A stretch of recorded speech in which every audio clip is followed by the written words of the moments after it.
apa cabaran paling sukar dalam bina bisnes? Dan pernah tak rasa nak mengalah, nak give up, nak bina sekolah swasta ni? Cabaran yang paling kuat sebenarnya adalah berkaitan pasal diri saya dan juga macam mana saya nak manage people. So macam mana saya nak faham orang.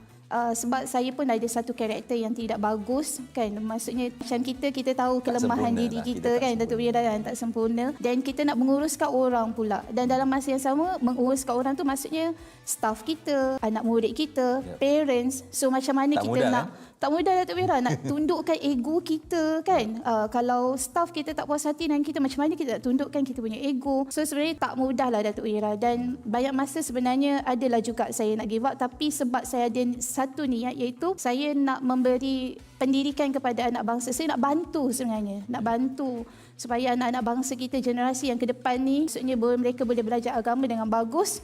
Lagilah situasi sekarang ni kan, Datuk Wira, menyebabkan saya begitu kuat untuk saya nak pergi bantu seramai-ramainya anak-anak. Itulah perjuangannya kan.